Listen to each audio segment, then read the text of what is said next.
still have energy left. So, I feel like teaching you so forcefully that, or it is easy going over there. Easy, go there.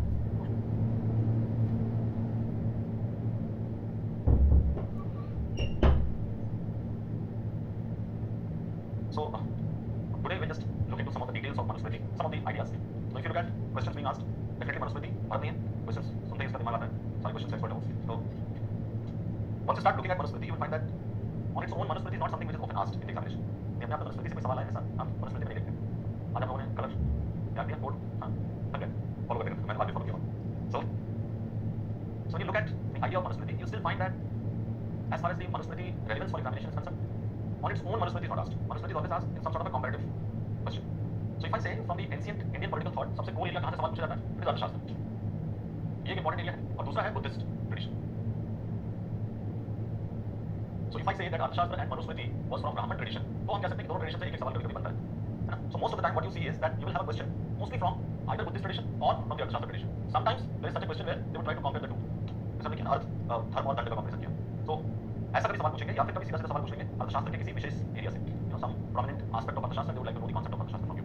Similarly, or they can actually ask something from the Buddhist tradition.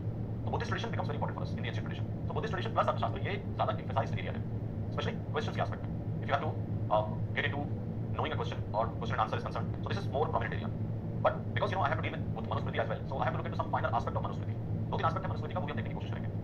एक जो बहुत important चीज़ है वो है कि Manusmriti में जब भी हम पढ़े तो हमें एक बात समझ आना चाहिए कि Manusmriti का basic purpose क्या है. अगर मनु ने Manusmriti लिखी, ठीक, तो उसका basic purpose क्या होना चाहिए या उसका basic purpose क्या होगा? That is something which you should always know when you are reading Manusmriti. Because किसी भी स्मृति का एक social context होता है. तो एक social context हम मानते हैं कि Manusmriti का भी होगा. They were trying to find out one very very important rules, code of conduct, and that rule, code of conduct should be the organizing principle of society. We have to look at the context also. That the context is that there is chaos, lawlessness in society, which prevails, and you have to find a solution to that lawlessness or the chaos which exists in the society. So how do you overcome that chaos? How do you overcome that sense of lawlessness which exists in the society? For that, I would say that you have to focus on Manusmriti. So if I start analyzing Manusmriti in detail, then one thing that I can tell you is that basically what Manusmriti focuses on or what Manusmriti tries to achieve is stability in the system.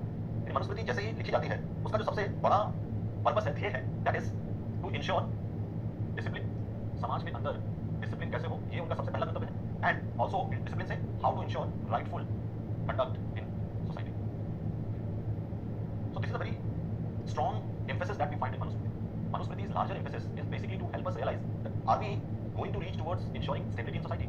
So Manusmriti is trying to look to the chaos that exists in the society, and Manusmriti as an idea is responding to that chaos. And then it is telling us that see, I am giving you a list of rightful conduct.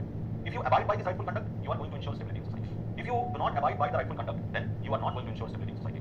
There will be chaos in society. So for that we can say that Manusmriti इसके लिए discipline inculcate करने की कोशिश करते हैं. इसीलिए law का basic purpose क्या होता है?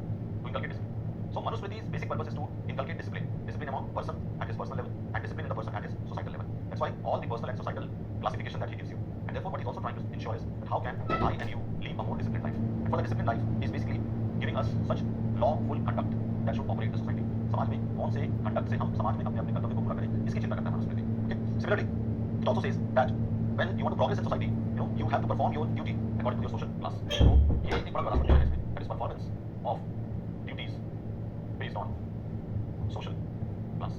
जिस भी सामाजिक वर्ग से आपका संबंध है, आपको उस सामाजिक वर्ग के अनुसार आपको ये दी जाएगी जो आपकी ड्यूटी करी जाएगी. And then what he does is he also focus on distribution of power in society. So you find that Manusmriti is giving you details of how he is distributing power, and how he is basically giving some power to the king and how he is dividing power among the people. Now that's why he would say that power can corrupt you, and therefore he is also warning you that do not engage into sinful karma. आप ऐसा कोई कर्म ना कीजिए जिससे कि आप वहाँ पर जीत रहे. तो बड़ी religious एक मैसेज Manusmriti दे रहा है हमको, या Manusmriti कोशिश करता है बताने का. But the basic idea, the basic emphasis is that because power can have corrupting influence on me, or power could have a corrupting influence upon you, so try to ensure that you do not engage into sinful karma. Because if you act corruptly, for example, a king acting corruptly because he has power, so he would say that king is attracting sinful karma. यानी वो पाप अर्जित कर रहा है अपने कर्मों से. So you don't have to get into that sort of a territory. So that's why what Manusmriti does is Manusmriti, because he has to ensure discipline, rightful conduct in society, that's why Manusmriti always tries to create hierarchy. Hierarchy बनाने की कोशिश करता है करने का. आपको अगर discipline लाना है तो सबसे पहले क्या करेंगे आप? Create a hierarchy. क्लास में अगर डिसिप्लिन लाना है, but we do create a hierarchy. You say that there is somebody who is superior, there is somebody who is inferior, and this person who is superior, his instructions has to be followed. Only then you can ensure discipline and order in society. Are you getting my point? So this is what is the purpose of Manusmriti. So Manusmriti's primary purpose is to create order, discipline in the society, and for that Manusmriti is basically getting into these situations. So Manusmriti's purpose is also to create hierarchy in society. But why create hierarchy? So that there can be discipline in society. That's why Manusmriti will create hierarchy at many levels. There is hierarchy of social class. So Brahman, Kshatriya, Vaishya, Shudra. that is hierarchy of social class, your social position determining your hierarchy in society. But Manusmriti also creates hierarchy of gender. That is a very problematic area. So male is superior to female. Male is superior to female, or rather I should say, female is subordinate to male. So hierarchy है ना? So try to understand this. So Manusmriti creates hierarchy at the level of society, at the level of gender, and he also creates hierarchy at the level of age. So that's why if you are like from 0 to 25 years of age, you are into brahmacharya. 25 to 50 you are grihastha. 50 to 75 go for manvasta, and from 75 go for sannyas. अभी 75 में लोग क्या है? Politics का power enjoy कर रहे हैं. क्या होगा फिर? Manusmriti has gone for a toss. So this is what Manusmriti basically talks about. That's why I would say that लोगों से वो कह रहे हैं, अब उसको जो समाज है, बहुत रिलीजियस समाज है. तो मनुस्मृति का पर्पस है समाज में डिसिप्लिन. तो देखो उसके लिए वो क्या करते हैं? He gives you a concept where he says that the king is divine in origin. So he talks about divine origin of king. Why so? Because if king has got a divine origin, he will be revered by the people. You know what you do or what he does will be revered by the people. That's why he's talking about divine origin of the king. So that if king is divine, what will emerge out of people? There will be respect for his authority. बहुत जरूरी है क्योंकि क्या होता है समाज में एक ऐसी अथॉरिटी का कॉन्सेप्ट देना है हमको ताकि लोग रिस्पेक्ट करें इस अथॉरिटी, है ना? तो when you look at the writings of Manusmriti, many people would say that Manusmriti is basically that text which gives a predominant position to Brahman in society. And if you look at the society where the Brahman rule has been established, and the other thought process, especially the Buddhist thought process, those has to be like suppressed. Therefore, you see that this ideas is emerging in Manusmriti, which talks about divine origin of the king instead of king being elected. Because in Buddhist tradition, the king has to be elected by the people. So there has to be an assembly, and the assembly will elect the wisest person or the most suitable person as his ruler or the king. But this is what you get into Manusmriti, where you're not talking about an elected head of the state in the form of king. You are talking about a concept where the king has a divine origin. तो अब king की institution को कोई question ना करे, इसलिए मनुस्मृति क्या करता है? उसको डिवाइन ऑरिजिन का थ्योरी देता है. इसी वजह से अगर मान लो कोई इंस्टीट्यूशन डिवाइनली ऑर्डेन्ड है, तो लोग उस इंस्टीट्यूशन को रिस्पेक्ट करते हैं, उसकी आदर करते हैं. तो समाज में जो chaotic situation है, how do you overcome that chaotic situation? So Manusmriti teaches you a pathway, teaches you a process, that these are the methods that you have to follow and one has to follow so that you can emerge out of chaos. So the first thing that everybody does to move out of chaos is that they want to first create order in society. That is why Manu and his laws. And what it is, how can you create order in society? By disciplining the population of the society. So that's why so much focus on discipline. That's why a very strong emphasis on punishment and as well. And then what Manusmriti does, like any other theory, Manusmriti also tries to create hierarchy in society. That can lead to a situation where people who are performing their duties, then they have the rightful place. Okay? And hierarchy would be able to create order in society, would move society out of chaos. So the basic purpose of Manusmriti was to ensure that what prevailed in the society in terms of chaos and chaotic nature of the society has to be addressed. And how do you address it? This is what Manu finds out. That these are the methods, these are the means through which he can address the chaotic condition of the society. So just like a significant aspect of Manu's ideas, where we see that Manusmriti's basic purpose in terms of a smriti, in terms of an idea, is that to build. So ये बात समझ सकते कि मनुस्मृति का basic purpose क्या था. अब किसी कोई पॉलिटिकल टेक्स्ट की तरह हमें समझना है. तो मनुस्मृति का पर्पस ये नहीं है कि मतलब एक बहुत धार्मिक समाज बनाना है. मनुस्मृति का पर्पस है कि जो ऑलरेडी एग्जिस्टिंग समाज है उसकी जो समस्या है उससे उसे उबारना है. So the problem is very simple. The problem is that society is facing chaos, and society has to overcome chaos. How is the society going to overcome chaos? By these ideas. That is what is the purpose of Manusmriti. That's why, in order to achieve his purpose, he creates that kind of a society.